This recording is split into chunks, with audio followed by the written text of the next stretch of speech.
انطلقت في المغرب الأشغال والإصلاحات بملاعب المدن المرشحة لاستضافة كأس العالم 2030، وذلك بالموازاة مع انعقاد اجتماعات ثلاثية بين المغرب، إسبانيا والبرتغال تمهيدا لرسم خارطة الطريق.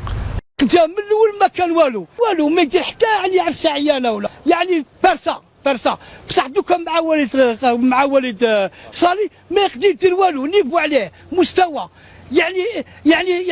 يعني نقص ضعف كي شاف هكا ضعف شويه واسمه لقجا ما كان والو، لقجا من الاول ما كان كل دقيقه او لقجع وحنا البعج اللي عندنا ماشي القجع، عندنا بعج احنا في الفوتبول كل دقيقه اللي عندنا لقجع لا حتى انت روحوا ولا في بلادو بصح السلام عليكم. اليوم اخوتي في هذا الفيديو غادي نشوفوا الاستفزاز اللي دارت قناه بي ان سبور للكراغله في اليوم اللي خداو فيه العقوبه من عند الفيفا بعد ما شافوا الفساد الكبير اللي كاين في المنظومه الكرويه داخل الزريبه ديال الكابرانات.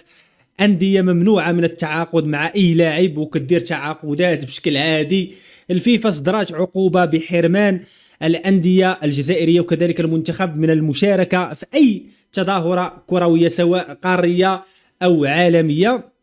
الإعلام الكرغولي خرج بالأبواق ديالو في القنوات وكذلك الصفحات ديالهم تيتخباو موراء القضية الفلسطينية، تصرحوا بأن نظرا للأحداث اللي كتوقع في فلسطين الجزائر كتعلق النشاط الرياضي في الجزائر هو راه الفيفا اللي نزلات عليهم. حقيقة ونظرا للتطورات الحاصلة في الأراضي الفلسطينية المحتلة بسبب العدوان الهمجي للكيان الصهيوني على قطاع غزة، قررت وزارة الشباب والرياضة تأجيل جميع المنافسات والتظاهرات الرياضية المبرمجة إلى تاريخ لاحق. ومن جهتها قررت الاتحادية الجزائرية لكرة القدم تعليق كل المنافسات الكروية إلى إشعار لاحق. راه الفيفا اللي نزلات عليهم سلخاتهم عصا بعد ما سلخهم القجع بطبيعه الحال. اللي دار فيهم حاله الفيفا كتجي كتكمل الخدمه ديالها. خوتي غادي نشوفوا تقرير ناري ديال بي ان سبور اللي كتستفز به الكراغله والكابرانات في اليوم اللي خدات العقوبه الجزائر. قناه بي ان سبور كدير واحد التقرير ديال المملكه المغربيه والاستعداد ديالها لتنظيم كان عرس كروي اللي هو كان 2023 وكذلك العرس الكروي اللي هو كأس العالم أكبر تظاهرة كروية 2030. خوتي باش ما نطولش عليكم بزاف غادي نمشيو نشوفوا الاستفزاز اللي استفزت به قناه بي ان سبور الكراغله ونرجعوا في نهايه الفيديو. ما تبخلوش عنا كما العاده بلايك واشتراك في القناه اخوتي وتفعيل خاصيه الجرس باش ما حطيناش جديد توصلوا بين نتوما الاولى. خليكم مع الفيديو كما العاده ونرجعوا في النهايه ديالو. اجتمع رؤساء الاتحادات الكروية الثلاثة بكل من المغرب، البرتغال واسبانيا في مدينة لشبونة في إطار التنسيق المشترك لاحتضان نهائيات كأس العالم 2030.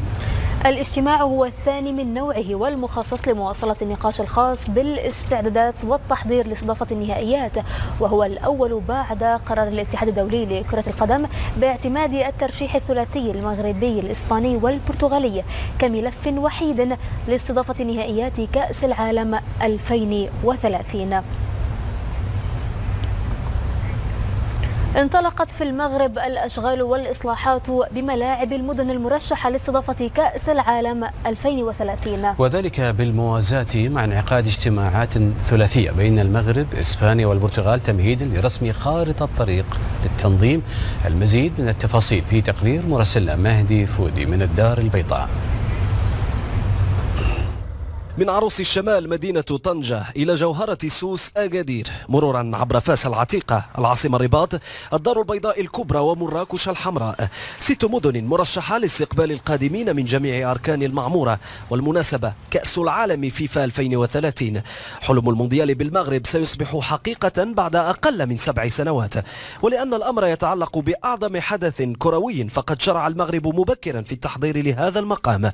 انطلق ورش الإصلاحات بمسارح اللعبة، والحديث هنا عن ملاعب المدن المعنية.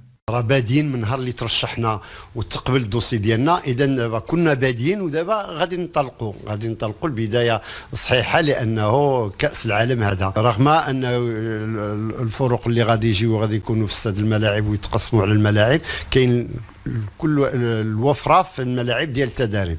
اذا البنيه التحتيه مجهزه، وكذلك المغرب واجد من ناحيه اللوجيستيك، لا بالنقل ولا الجوي ولا البري، كذلك القطار السريع غادي يوصل ان شاء الله مراكش ولا قادير. أغلق الملعب الكبير لطنجة أبوابه على غرار مركب الأمير مولاي عبد الله بالرباط، وسيأتي الدور بعد ذلك على ملاعب أكادير، مراكش وفاس.